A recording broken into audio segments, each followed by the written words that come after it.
Hello students, this is Abhilash Varade. आज के current affairs के सेशन में हम लोग चाइना की एवरग्रांड कंपनी के बारे में बात करने वाले हैं। रिसेंटली कुछ हफ्तों से हम लोग न्यूज चैनल में देखते आ रहे हैं कि ये एवरग्रांड कंपनी फाइनेंशियल क्राइसिस से गुजर रही है।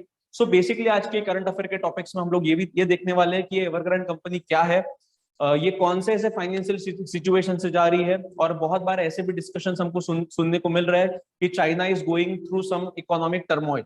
सो बेसिकली चाइना प्रॉब्लम फेस कर रहा है कि नहीं, फिर चाइनीज इकोनॉमी में क्या प्रॉब्लम है ये हम देखते हैं और उसका कारण भी हम लोग जानेंगे in the context of politics कि पॉलिटिक्स कैसा रोल प्ले कर रहा है चाइनीज इकोनॉमी में, इसके भी बारे में हम लोग देखने वाले हैं। सो लेक्चर को शुरू करते हैं। सो हमारा टॉपिक है what is China's Evergrande crisis. Basically Evergrande एक कंपनी का नाम है। ये कंपनी रियल एस्टेट सेक्टर में बहुत बड़ी कंपनी है चाइना में।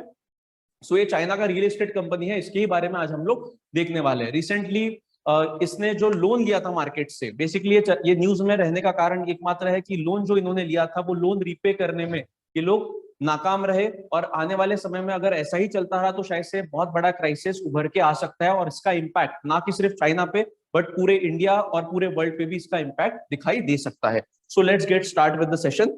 सो देखिए, पहले हम लोग कंटेक्स्ट समझते हैं। कंटेक्स्ट समझना क्या, China preparing for Evergrande's downfall. So basically ये न्यूज, ऐसे न्यूज आर्टिकल्स ऑलमोस्ट दुनिया के हर एक न्यूज़पेपर में छपना शुरू हो गया था। बट वही है कि भाई चाइना की जो एवरग्रांड कंपनी है, फिर इसके बारे में चर्चा करना जायज बात है। नेक्स्ट, इसको यही चाइना की जो एवरग्रांड कंपनी है, ये एवरग्रांड कंपनी को इवन चाइना का लेमन ब्रदर मूवमेंट भी कहा जाने लगा है कि लेमन ब्रदर 2008 में जब रिसेशन आया था, तो रिसेशन आने के बाद भी, रिसेशन आने के लिए जो मेन कारण था वो था लेमन ब्रदर का कोलैप्स। तो शायद से ऐसा भी हो सकता है कि अगर ये एवरग्रांड कंपनी कोलैप्स होती है तो it kind of can create a similar movement as that happened in 2008। ठीक है। सो ये एक डाउट है। और दूसरा, पहले हम लोग देखेंगे कि व्हाट इज एवरग्रांड, ये एवरग्रांड कंपनी है क्या। बेसिकली देखा जाए तो ये एवरग्रांड का फाउंडर कौन है, it is founded by you का यान। देखिए, थोड़ा प्रोनाउंसिएशन में कम ज्यादा हो सकता है बट नॉर्मली यू का यान इनको बोला जाता है। कब सेटअप हुई थी, 1996 में। गोंगजू नाम का एक प्रोविंस है सदर्न चाइना में, वहां पे ये बेसिकली एक ग्रुपिंग है जिसका नाम है हेंगडा ग्रुप, जिसका नाम है हेंगडा ग्रुप। अब ये हेंगडा को अब हिंदी में हेंगडा भी कह सकते हैं, चाइनीज में थोड़ा डिफरेंट प्रोनाउंसिएशन होगा। So founded by Hui Ka Yan in 1996 in Guangzhou province. अगर ओवरऑल इसका एक बड़ा व्याप अगर देखते हैं, मतलब एक इसका अगर ओवरऑल पर्सपेक्टिव देखते हैं, तो एवरग्रांड एक ऐसी रियल एस्टेट कंपनी की इसके लगभग 1300 प्रोजेक्ट्स अभी फिलहाल एक्टिव है। 1300 प्रोजेक्ट्स इसके पूरे चाइना में फैले हुए हैं and almost 280 cities across China. और ये स्पेसिफिकली अगर देखा जाए तो रेसिडेंशियल या फिर रियल एस्टेट कंपनीज जो काम करती है वो दो सेक्टर में करती है, एक रेसिडेंशियल सेक्टर और एक कॉर्पोरेट सेक्टर। तो यहाँ पे बेसिकली एवरग्रांड जो काम कर रही है, काय में कर रही है, रेसिडेंशियल प्रॉपर्टी प्रोजेक्ट्स में काम करती है। मतलब आज के टाइम में अगर देखते हैं तो जो फ्लैट्स वगैरह रहने के लिए बनाए जाते हैं उसमें स्पेसिफिकली ये कंपनी काम करती है। उसके बाद में it is the second largest property developer in China. ठीक है, चाइना का सेकंड लार्जेस्ट प्रॉपर्टी डेवलपर है। इसका हेडक्वार्टर लोकेटेड है शेंझेन चाइना में। ठीक है, पहले इसका हेडक्वार्टर हांगकांग में लोकेटेड था बट यहाँ पे इन्होंने शिफ्ट कर दिया है शेंझेन चाइना में। और लगभग 2 लाख लोगों को ये क्या करती है, एम्प्लॉयमेंट प्रोवाइड करती है। अगर एवरग्रांड के हम लोग ये कंपनी के बारे में या फिर ये हेंगडा ग्रुप के बारे में देखें तो यहाँ इनके पास सिर्फ एक ही कंपनी एवरग्रांड की नहीं है, इनके अलग अलग बिजनेसेस भी है। फॉर एग्जांपल वेल्थ मैनेजमेंट में भी ये कंपनी एक्टिव है, making electric cars, then food and drink manufacturing. Even जिस प्रकार बिस्लरी की बोतल हम लोग इंडिया में पीते हैं उसी प्रकार ये हेंगडा ग्रुप का भी बॉटल मैन्युफैक्चरिंग प्लांट चाइना में लोकेटेड है। मतलब क्या कि इसके नंबर ऑफ बिजनेसेस है, ऐसी कंपनी की जिसके नंबर ऑफ बिजनेसेस अलग अलग सेक्टर्स में रहते हैं, इनको बोला जाता है कॉन्ग्लोमरेट। इनको क्या बोला जाता है, कॉन्ग्लोमरेट बोला जाता है। तो यहाँ पे स्पेसिफिकली अगर बात करते हैं तो apart from business sector, apart from businesses को अगर बाजू में भी रखते हैं तो ये कंपनी का खुद का फुटबॉल क्लब भी है। ये कंपनी का खुद का फुटबॉल क्लब है जिसको ग्वांगजू फुटबॉल क्लब कहा जाता है। सॉकर टीम इसकी खुद की है। ठीक है, it even owns one of country's biggest football teams. ठीक है, अब नेक्स्ट स्लाइड पे जाते हैं। यहाँ पे आपको दिखेगा, आपके स्क्रीन पे जो फोटो आ रहा है, बेसिकली ये फोटो क्या शो करता है बेटा, ये photo, this photo is the world's largest soccer school in the world, जो चाइना में है, जो चाइना में बन रही है। यहाँ पे आपको दिखेगा एक बहुत बड़ा स्टेडियम, वो स्टेडियम भी अभी अंडर कंस्ट्रक्शन है but because of financial constraint वो टाइम पे पूरा नहीं हो सकता है। नेक्स्ट देखिए, एवरग्रांड क्राइसिस या फिर एवरग्रांड फाइनेंशियल क्राइसिस, जिसको हम लोग थोड़ा डिटेल में कह सकते हैं, ये क्राइसिस कुछ अभी का नहीं है। ये चाइना की जो पब्लिक बैंक ऑफ चाइना है, इन्होंने 2018 में ही बता दिया था कि भाई ये कंपनी में या फिर ये एवरग्रांड कंपनी का जो फाइनेंस है इसमें कुछ ना कुछ प्रॉब्लम है और चाइनीज गवर्नमेंट ने इमीडिएटली एक्ट करना चाहिए। बट ऐसा इमीडिएट कुछ एक्ट उस टाइम नहीं हुआ। मतलब अभी जो हमको दिखाया जा रहा है कि भाई एवरग्रांड क्राइसिस अचानक से कैसे आ गया, तो ये अचानक वाला क्राइसिस नहीं है। इसका 2018 से ही ये कंपनी को रेड फ्लैग किया गया है, मतलब इसमें कुछ तो भी फाइनेंशियल खामियां पहले से ही थी।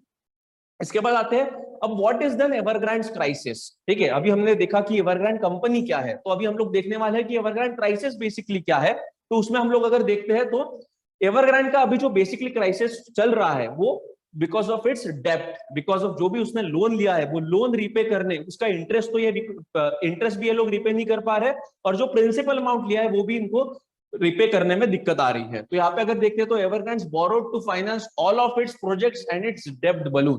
देखिए कोई भी रियल एस्टेट कंपनी, बेटा मान लीजिए मैंने खुद का अगर कंपनी इंडिया में सेटअप किया, एबीसी कंपनी नाम का, तो ऑब्वियस बात है मैं धीरे धीरे करते करते बड़ा होते जाऊंगा। बट जैसे जैसे मेरी कंपनी बड़े होती जाएंगी वैसे वैसे क्या होगा, मार्केट में मेरा कंपनी का नाम भी बनते जाएगा। अब ऐसे कंडीशन में अगर मुझे कुछ लोन की जरूरत भी पड़ती है तो what I will do, I will not go to the bank, because bank का रेट ऑफ इंटरेस्ट बहुत ज्यादा है। I will go to the investor and will tell the project of myself. तो ऐसे कंडीशन में because of my companies then they will invest money in my company, और जैसे ही मुझे पैसा मिलता है तो I will pay the return back to them। ठीक है, तो ऐसा ये बेसिकली मार्केट में कोई भी कंपनी जब बड़ी होती है तो ऐसा एक फंडा चलता है फाइनेंसिंग का। सेम चीज किसने किया, एवरग्रांड कंपनी ने किया। इन्होंने भी क्या किया, इनके जो भी प्रोजेक्ट्स थे, तो ऑब्वियस बात है भाई पैसा आ रहा है तो मतलब क्या करना पड़ेगा, एक्सपांड करना पड़ेगा। कोई भी बिजनेस अगर एक्सपांड करता है तो एक्सपांशन के लिए क्या चाहिए, मनी इज रिक्वायर्ड। सो ये पैसा इन्होंने कहां से लाया, ये पैसा इन्होंने बोरो किया मार्केट से। तो वही, तो मार्केट से इन्होंने बोरो तो किया, बट भाई ये भी तो देखना चाहिए ना कि बोरो अगर हम लोग कर रहे हैं तो हमारा रीपिंग कैपेसिटी भी होना चाहिए। बट रीपिंग कैपेसिटी इनका था क्या, था, क्योंकि उनके प्रोजेक्ट्स वैसे जो भी इनके फ्लैट्स रेसिडेंशियल सिस्टम्स बन रहे थे वो बिक रहे थे। बट जैसे ही ये पैंडेमिक आया, ये पैंडेमिक के कारण इनका जो भी मार्केट था वो पूरा मार्केट स्टॉप हो गया। आपने भी देखा होगा कि भाई इंडिया में जब फर्स्ट वेव आया, सेकंड वेव आया, तो क्या हुआ, पूरी इकोनॉमिक एक्टिविटी हमको रोकनी पड़ी। उसी प्रकार चाइना में जब फर्स्ट वेव आया था तो पूरे ऑपरेशंस रुक गए, और उसी टाइम दरम्यान इस कंपनी का जो सेल था वो धीरे धीरे कम होने लगा, and because of that financial constraint ये डेब्ट इनका बढ़ते गया। नेक्स्ट, अगर अब लोन कितना है भाई, ठीक है, लोन कितना है, अगर हम लोग इंडियन टर्म्स में अगर बात करते हैं तो it is huge amount of loan. ठीक है, और थोड़े अमेरिकन डॉलर में अगर देखते हैं तो लगभग 300 बिलियन प्लस डॉलर का लोन इन पे है। मतलब अगर इंडियन करेंसी में अगर बात करते हैं तो 2.2 लाख करोड़ का लोन फिलहाल इस एवरग्रांड कंपनी पे है। World's most indebted developer. देखिए मतलब टैग दिया गया है, बेसिकली टैग किसका मिलता है कि भाई बहुत अच्छा काम करने के बाद में अच्छा नाम होता है, बट यहाँ पे क्या है कि खराब काम करने के बाद उनको कौन सा टैग मिला है, वर्ल्ड्स मोस्ट इंडेप्टेड डेवलपर। और अगर ओवरऑल बात करते हैं तो 1.6 मिलियन अंडर अनडिलीवर्ड फ्लैट्स, मतलब 16 लाख लोगों ने ऑलरेडी इनको पेमेंट कर दिया था फ्लैट के लिए, बट वो फ्लैट 16 लाख लोगों को अभी तक नहीं मिले हैं। तो ये भी बहुत बड़ा क्राइसिस इनके सामने अभी आ रहा है। ठीक है, अब इसके बाद देखते हैं बेटा कि पहली तो बात है what went wrong. What went wrong में हमको पहला बात पता चल गया कि हाई बोरोइंग, इन्होंने जो बोरो किया या फिर जो भी लोन दिया ये बहुत ज्यादा था। सेकंड, अब ये China's property market shut down. ठीक है, हमने देखा कि लॉकडाउन के कारण या फिर जो पूरे वर्ल्ड इकोनॉमी में स्लो डाउन आ रहा था उसके कारण चाइना की जो प्रॉपर्टी मार्केट था वो एकदम स्लो पेस से चल रहा था, तो उसका नेगेटिव इंपैक्ट एवरग्रांड कंपनी पे हुआ। तीसरा अगर देखते हैं तो लोन इनका बलून हुआ 300 प्लस बिलियन डॉलर से ज्यादा इनका लोन अभी इनके ऊपर है। और ओवरऑल अगर बात करते हैं, मैंने आपको इसके पहले के स्लाइड में बताया था कि 1300 प्रोजेक्ट्स इनके अभी एक्चुअली चल रहे हैं एट 280 लोकेशंस इन चाइना।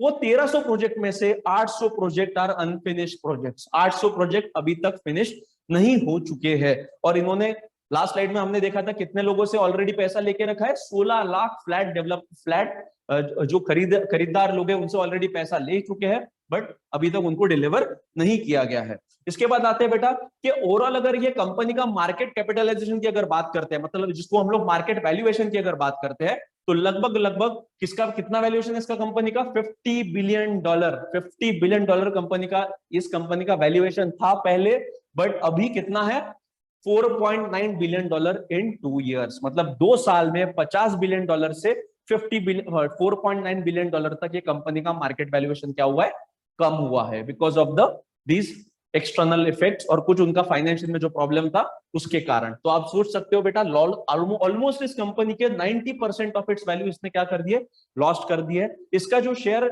एक 2 साल पहले हांगकांग मार्केट में 15 हांगकांग डॉलर्स पे था, वही शेयर आज के टाइम पे $1.5 या $2 के दरम्यान घूम रहा है। तो मतलब क्या, ये हमको दिखाता है इस कंपनी का जो मार्केट वैल्यूएशन था वो लगभग कितना कम हुआ है, 90% कम हो चुका है। और इसके शेयर की अगर बात करते हैं तो its share has lost its 85% of its value. अभी मैंने बताया कि जो $15 था 2 साल पहले, अभी कितना हो चुका है, $1.5 या $2 के दरम्यान आ चुका है। मतलब लगभग पिछले 6 महीने में ही 85% इसके शेयर ने वैल्यू खो दी है। Real estate in China accounts for more than 25% of China GDP. मतलब चाइना के जीडीपी की अगर बात करते हैं तो ये रियल एस्टेट सेक्टर इतना ह्यूज है कि ये कितना कंट्रीब्यूट करता है चाइना की इकोनॉमी को, 25% कंट्रीब्यूट करता है। तो आप सोचिए बेटा, अगर ये चाइना की दूसरी सबसे बड़ी कंपनी, डेवलपमेंट कंपनी अगर बंद गिर गई तो इसका निगेटिव इंपैक्ट चाइना के ग्रोथ पे हो सकता है, और चाइना का ग्रोथ रेट शायद से उसमें रिसेशन भी आ सकता है, not only in China but in all over world. अब इसको कुछ लोग बोल रहे हैं it's too big to fail, कि भाई नहीं भाई, ये बहुत बड़ी कंपनी है, नहीं हो सकती है, चाइनीज कंपनी, इनको चाइनीज गवर्नमेंट इनको मदद कर देगा, इनको पैसे दे देगा, कैसे भी इनको बचा देगा। तो भाई इसमें भी हमको देखना है कि सच में चाइनीज गवर्नमेंट इनको मदद करने वाला है कि नहीं करने वाला है। ये बहुत सारे सवाल हमारे सामने खड़े रहते हैं कि सच में भाई ये बंद गिर सकती है या फिर इसको कैसे करके बचाया जा सकता है। तो इस टॉपिक्स पे भी हम लोग क्या करेंगे, इस पे डिस्कशन करेंगे। अब ओवरऑल अगर ये कंपनी को, ये एवरग्रांड कंपनी अगर हम लोग एक साइड में रखते हैं और एक साइड में हम लोग इंडिया की जितनी भी लिस्टेड कंपनीज है, मतलब स्टॉक मार्केट में जो लिस्टेड रियल एस्टेट कंपनीज है, इनका अगर कंपैरिजन करते हैं तो हमको दिखता है कि $50 बिलियन 2 साल पहले जो ये कंपनी का वैल्यूएशन था, उसको अगर आप पूरे इंडियन कंपनीज जो रियल एस्टेट में काम करते हैं, जो मार्केट्स पे, जो स्टॉक मार्केट में लिस्टेड है, इनका पूरा अगर मार्केट वैल्यूएशन आप एक साइड में लाते तो आपको क्या दिखेगा, ये एवरग्रांड का मार्केट वैल्यूएशन बहुत ज्यादा था as compare to the combine several multiples of market cap of all listed real estate company in India. मतलब भारत की जितनी भी रियल एस्टेट कंपनियां है, इनको आप एक साइड में रखिए, उनका मार्केट कैपिटलेशन, मार्केट कैप पूरा गिन लीजिए, उनको ऐड कीजिए, वो उनका market cap as compare to this Evergrande market cap बहुत कम था। मतलब आपको दिखेगा कितना बड़ा कंपनी है बेटा ये, $50 बिलियन का इसका क्या था, मार्केट कैपिटलाइजेशन था 2 साल पहले, बट अभी कितना हो चुका है, $4.9 बिलियन। ठीक है, मतलब कहां से कहां पे पहुंच गई ये कंपनी। अब हु गिव लोन टू एवरग्रांड, पहली तो बात भाई आपको भी, अब आप भी सोच रहे होंगे कि सर भाई इनको लोन तो मिला, बट लोन देने वाले कौन बेवकूफ थे कि भाई इनको पता नहीं था इनका हालत कैसा है, क्या है करके। मैंने आपको बताया कि ये कुछ अभी पैंडेमिक का तो इन पे इफेक्ट बहुत निगेटिव हुआ है, बट याद कीजिए लास्ट स्लाइड हमने क्या देखा, 2018 में ही चाइना की पब्लिक बैंक ऑफ चाइना ने इसको रेड फ्लैग कर दिया था, मतलब भाई इसमें कुछ तो भी खामियां है करके, बट तभी इनको नहीं दिखाई दिया क्या, तो ये भी एक प्रॉब्लम है। तो देखते हैं बेटा कि हु गिव लोन टू एवरग्रांड। पहली तो बात, मैंने अभी जैसा आपको एग्जांपल बताया था कि अगर मेरी कंपनी है, मुझे मार्केट से अगर फंड चाहिए तो what I will do, I will call out the investor and उनको बोलूंगा कि भाई मेरी कंपनी में इन्वेस्ट कीजिए, मैं आपको क्या दूंगा, रिटर्न दूंगा। ठीक है, अब ये इन्वेस्टर अलग अलग प्रकार से मेरे कंपनी में इन्वेस्ट कर सकता है। उसमें का एक प्रकार क्या है, पहला वाला कि raising money through market, for example IPO, initial public offering करके मार्केट में, प्राइवेट इक्विटी या फिर बॉन्ड। इनके जरिए क्या कर सकता है, इनके जरिए इन्होंने, ये एवरग्रांड कंपनी ने मार्केट से पैसा रेज किया। अब जब हम लोग मार्केट से पैसा ले रहे हैं बेटा, तो हमको क्या देना पड़ेगा, इंटरेस्ट देना पड़ेगा। तो वही अभी का जो प्रॉब्लम चल रहा है, अभी का प्रॉब्लम चल रहा है बॉन्ड रीपेमेंट पे, कि बॉन्ड क्या रहता है, बॉन्ड को एक फेस वैल्यू रहता है और एक मैच्योरिटी पीरियड रहता है, बट जब तक वो मैच्योरिटी पीरियड आता है तब तक उसको क्या देना पड़ता है, बॉन्ड पे ओनर को इंटरेस्ट देना पड़ता है। तो ऑब्वियस बात है बेटा, जब इन्होंने ओनर से पैसा लिया तो उसको क्या देना पड़ेगा, इंटरेस्ट देना पड़ेगा। अभी ये बॉन्ड रीपेमेंट पे डिफॉल्ट कर रहे हैं, मतलब उनको जो इंटरेस्ट देने की बात आ रही है तो इनके पास पैसा नहीं है, ऐसा बोला जा रहा है। सेकंड देखते हैं वेल्थ मैनेजमेंट। अब ये वेल्थ मैनेजमेंट भी बहुत बड़ा बिजनेस है। अब आप लोगों ने अभी तक सुना नहीं होगा, बट बेसिकली वेल्थ मैनेजमेंट में क्या होता है, अब मान लीजिए मैं बहुत अमीर इंसान हूं, मेरे पास बहुत ज्यादा एक्सेस का पैसा है, what I will do, I will look for the wealth management company. मैं उनको, मेरा जो पूरा एक होल्डिंग है, मेरे पास जितना भी पैसा मैं बता दूंगा, उनको दे दूंगा, और they will manage my wealth on behalf of me. ठीक है, तो ऐसे कंडीशन में उनको कुछ तो भी पेमेंट मैं दूंगा and they will pay me the interest, या फिर जो भी मेरा रिटर्न है मुझे मिलते जाएगा। ठीक है, तो ये वेल्थ मैनेजमेंट के जरिए भी लगभग 7 से 8 बिलियन डॉलर का पैसा इन्होंने डुबा दिया है। ठीक है, ये यहाँ वेल्थ मैनेजमेंट के जरिए भी इन्होंने पैसा लिया मार्केट से। Third, pre deposit by people. अब ये प्री डिपॉजिट बाय पीपल मतलब क्या, अभी हमने देखा कि 16 लाख कस्टमर्स ने ऑलरेडी इनको पेमेंट कर दिया है, जो फ्लैट इनको उनको बेचने थे कस्टमर्स को, उसके लिए। ठीक है, तो ये pre deposit by people, obvious बात है बेटा, वो भी इन्होंने क्या किया है, लाइबिलिटी है उनपे, इन्होंने एक प्रकार का कर्जा लिया कि भाई हमको अभी पैसे दे दो, हम आपको बाद में फ्लैट डिलीवर करेंगे। बट फ्लैट डिलीवर करने का जब बात आता है तब इन्होंने दिया, फ्लैट डिलीवर किए क्या, नहीं किए। सो अनफिनिश्ड प्रोजेक्ट्स आर देयर। और फोर्थ ऑप्शन सबसे बड़ा जिसका कटा है बेटा, वो किसका कटा है, सबसे बड़ा कटा है 171 Chinese banks and 121 financial institutions have lent money to Evergrande. कितने लोगों ने, कितने बैंकों ने, 171 Chinese bank and 121 financial institutions ने इन्होंने क्या दिया था, ये एवरग्रांड को कर्जा दिया था। तो ऑब्वियस बात है बेटा, $300 बिलियन, ये कुछ नॉमिनल अमाउंट नहीं है, ठीक है, बहुत बड़ा अमाउंट है। ठीक है, अगर मैंने आपको तभी बताया कि इंडियन करेंसी में अगर देखते तो 2.2 लाख करोड़ का इसका अमाउंट आता है। ठीक है, सो ये बहुत बड़ा अमाउंट है, मतलब इन लोगों ने क्या दिया, एवरग्रांड को कर्जा दिया। ठीक है, अब Evergrande company was under pressure to repay. मैंने अभी आपको बताया कि ऑब्वियस बात है बेटा, अगर मैं इन्वेस्टर हूं किसी कंपनी में तो क्या एक्सपेक्ट करूंगा, कुछ ड्यूरेशन में मुझे इंटरेस्ट मिलना जायज बात है, क्योंकि मेरा खून पसीने का कमाई है। अब ऐसे कंडीशन में सेम क्या हो रहा है कि जितने भी लोगों ने वो कंपनी के वेबसाइट पे जाके फ्लैट बुक्स किए हैं या फिर इनको प्रीपेड अमाउंट दे दिया है, तो ऑब्वियस बात है वो उनकी खून पसीने की कमाई है। So they will expect the return कि आप ठीक है, एक तो आप हमें फ्लैट दे दो रहने के लिए, नहीं तो फिर हमारा पैसा वापस कर दो। बट अब मुझे बताइए, $300 बिलियन का इन पर ऑलरेडी लोन है, पैसा तो इनके पास है नहीं, तो पैसा है नहीं तो कैसे रीपे करे, ऑब्वियस बात है, पैसा है नहीं तो कैसे रीपे करे, तो वही प्रॉब्लम इनके पास है। But how to repay them, कि भाई पैसा ही नहीं है, नो मनी। सो ऐसे कंडीशन में इन्होंने क्या बोला है, इन्होंने एक ऑफर दिया। अब ऑफर, भाई होशियार कंपनी है एवरग्रांड, अभी ऐसे कुछ छोटे मोटे, इन्होंने बड़ा दिमाग लगाया। क्या इन्होंने लगाया, इन्होंने बोला कि भाई हम आपको पैसे तो रिटर्न नहीं दे सकते, बट हम क्या करेंगे, आपने जो भी बुकिंग किया था फ्लैट के लिए, वो फ्लैट पे ऑलरेडी हम लोग फिर और एक्सेस का डिस्काउंट देके हम आपको क्या कह देंगे, फ्लैट वो दे देंगे। तो कितना discount, we will pay you an apartments at discounted price more than 50%, 50% से ज्यादा ये लोग क्या दे रहे हैं, डिस्काउंट्स दे रहे हैं वो फ्लैट सिस्टम पे। ठीक है, मतलब लगभग अगर मैं एग्जैक्ट फिगर बोलूं तो 52% का डिस्काउंट ये एवरग्रांड कंपनी क्या दे रही है, लोगों को दे रही है जिन्होंने ऑलरेडी प्री बुकिंग किया था, और उनको बोल रही है कि अभी आप अपार्टमेंट बुक ही रखिए, बट हम आपको और डिस्काउंटेड प्राइस में देंगे। बट प्रॉब्लम क्या है बेटा, उनको तो डिस्काउंटेड प्राइस मिल गई है, बट ये $300 बिलियन जो लोन लिया है, भाई इसका क्या, आप अगर ये 50% से ज्यादा अगर डिस्काउंट में फ्लैट बेचोगे तो भाई आपको रिटर्न आएगा क्या, कुछ प्रॉफिट मिलेगा क्या, नहीं मिलेगा। Same companies balance sheet will be hollow, company का बैलेंस शीट खाली बन जाएगा, प्रॉफिट ही नहीं आएगा और नो प्रॉफिट आएगा। और प्रॉफिट अगर नहीं आता है तो भाई ये बॉन्ड पे वगैरह जो इंटरेस्ट देना है वो इंटरेस्ट कौन करेगा, इंटरेस्ट कौन देगा, कहां से आएगा उसके लिए पैसा। तो ये बहुत बड़े सवाल कंपनी के सामने अभी खड़े हैं। तो कंपनी कैसे तो भी मैनेज कर रही है।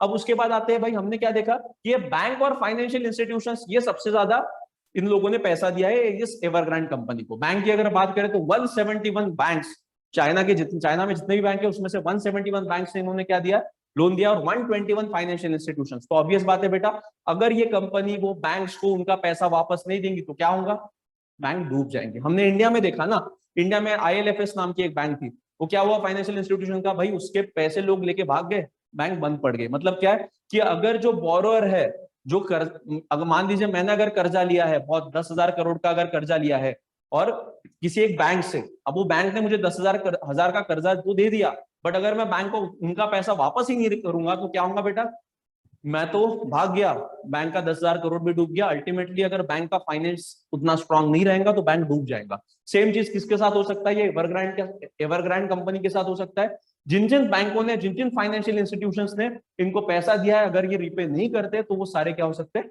डूब सकते हैं। वही बोला गया है, all the banks and financial institution who give loan to Evergrande got stressed as their borrower got stressed.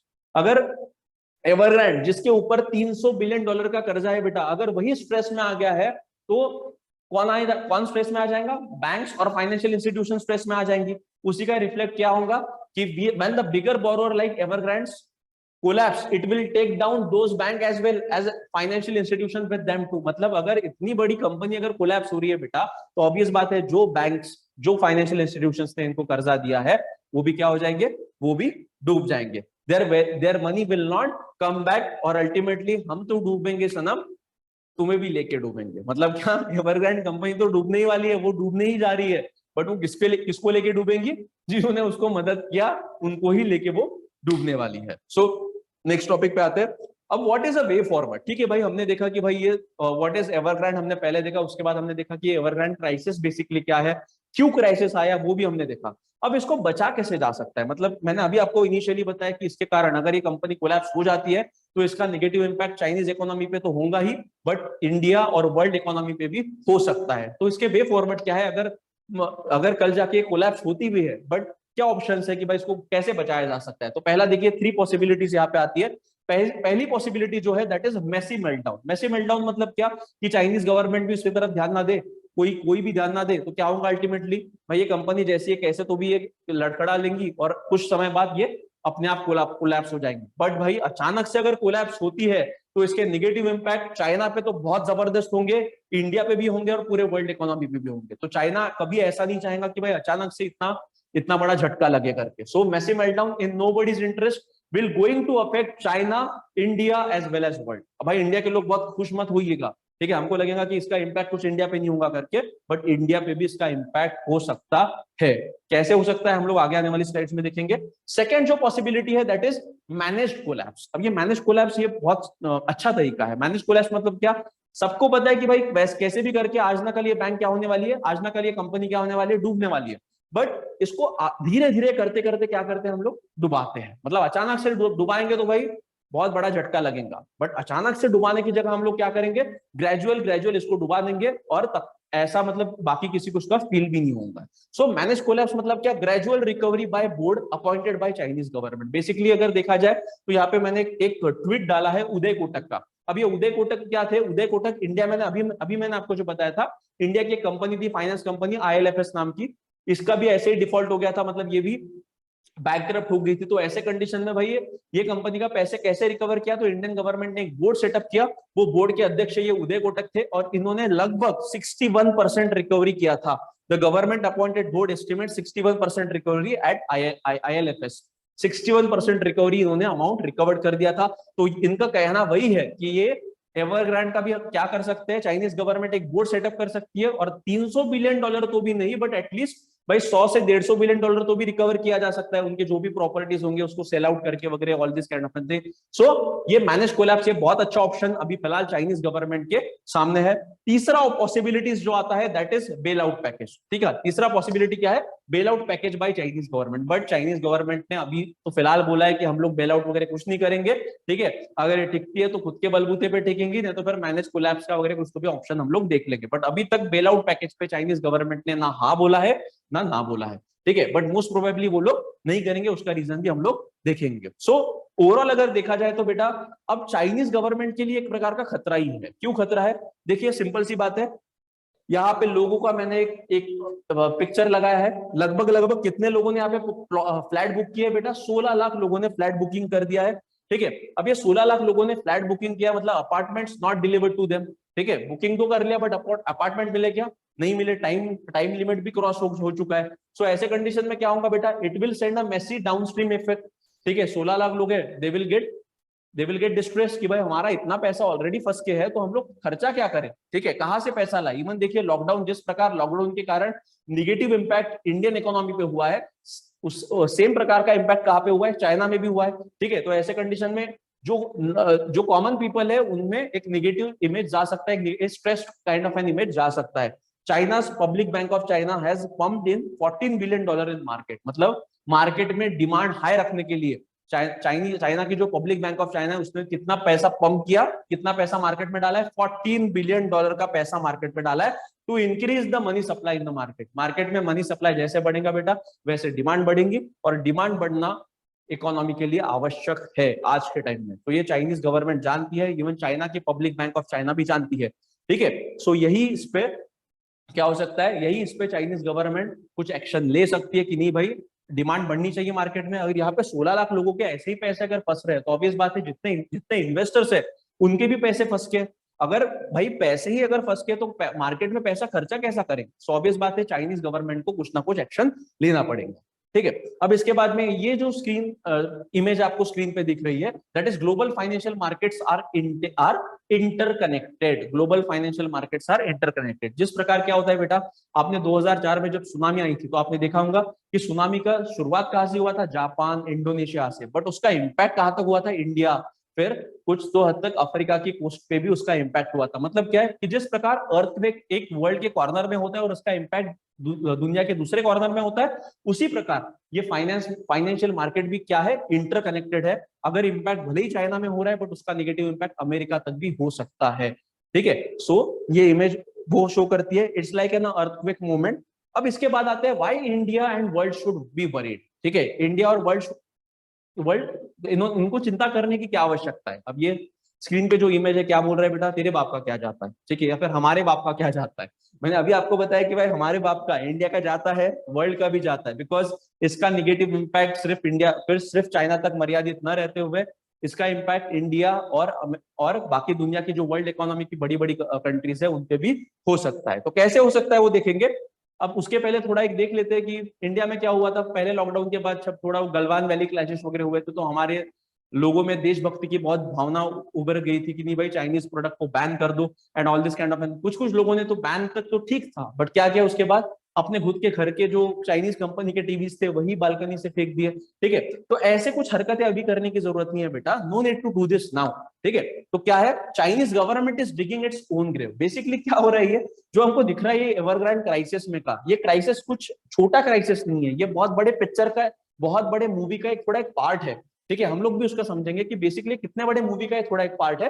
ठीक है, तो Chinese government is digging its own Graves. ठीक है, कैसे डिगिंग कर रही है, पहले हम लोग देखेंगे कि इंडिया पे इसका इंपैक्ट क्या हो सकता है। सो देखिए, जिस दिन ये एवरग्रांड कंपनी के बारे में न्यूज मार्केट में आई, उसी दिन इंडियन स्टॉक मार्केट 1% से गिरा। ठीक है, 1% से मार्केट गिरना, इट्स नॉट अ जोक, मतलब बहुत सारे इन्वेस्टर का पैसा डूब गया। So basically Indian stock market भी गिरा, पूरे दुनिया के स्टॉक मार्केट थे वहां पे भी गिरावट देखी गई। सेकेंड, अब यहाँ पे अगर बात करते सर इंडियन स्टॉक मार्केट क्यों गिरा, सो बेसिकली अगर देखा जाए ना बेटा, ये जो चाइना की एवरग्रांड कंपनी है, ये एवरग्रांड कंपनी कहाँ पे काम करती है, कौन से सेक्टर में काम करती है, इसका मेन डोमेन है रियल एस्टेट सेक्टर। अब ये रियल एस्टेट सेक्टर में क्या होता है, ये रियल एस्टेट सेक्टर में जब एक कंपनी काम करती है तो उसको कुछ खिड़कियां वगैरह बनाने के लिए क्या लगेगा, स्टील लगेगा, दरवाजे बनाने के लिए स्टील लगेगा, अलग अलग प्रोडक्ट अलग अलग जगह से मंगवाने पड़ेंगे, सीमेंट अलग अलग जगह से मंगवाना पड़ेगा। मतलब क्या है, इनको रॉ मटेरियल रिक्वायर रहता है। तो ऐसे कंडीशन में ये चाइना का जो रियल एस्टेट सेक्टर है, ये रियल एस्टेट सेक्टर को जो स्टिल प्रोवाइड किया जाता है, एक one of the provider is India, और इंडियन कंपनीज भी इनको क्या प्रोवाइड करती है, स्टिल प्रोवाइड करते हैं। Second, big Indian steel company suffered, obvious बात है बेटा, अगर इनका रियल एस्टेट का धंधा ही अगर बैठ गया है तो हमारे जो स्टील कंपनी जो इनको पहले प्रोडक्ट सप्लाई करते थे वो भी क्या होगा, उनका भी डिमांड खत्म हो जाएगा। सो उसके कारण जो स्टॉक मार्केट में गिरावट आई है वो किन के शेयर्स में आई है, जो रियल एस्टेट की, जो स्टील सेक्टर की कंपनी है, टाटा स्टील, जेएसडब्ल्यू, इनके शेयर्स में क्या आई है, बहुत भरमसाठ गिरावट आई है।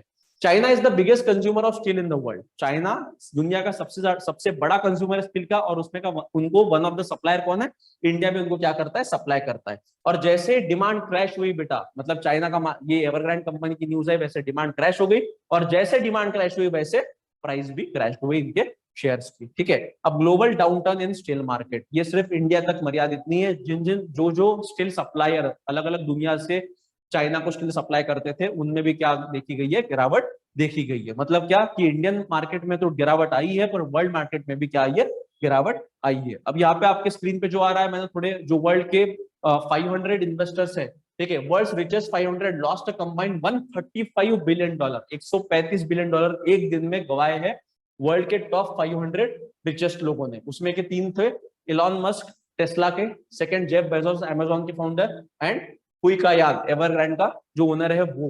तो लगभग इनके ही वेल्थ में अगर आप देखते हैं तो इलॉन मस्क के वेल्थ में $7.2 बिलियन का गिरावट आया, जेफ बेजोस के $5.6 बिलियन का, और जो हुई का यान है ओनर ऑफ एवरग्रांड, उसके इसमें लगभग $7.3 बिलियन का गिरावट आया। तो वही एक बात है कि निगेटिव इंपैक्ट सिर्फ इंडिया पे, चाइना तक सीमित न रहते हुए इंडिया पे हुआ, इंडिया के स्टील सेक्टर को उसका निगेटिव इंपैक्ट बैठा है, और दुनिया के भी steel sector and along with that the richest person जिनका इन्वेस्टमेंट था उनके भी शेयर्स में गिरावट हुई है, उनके भी वैल्यूएशन में गिरावट देखी गई है।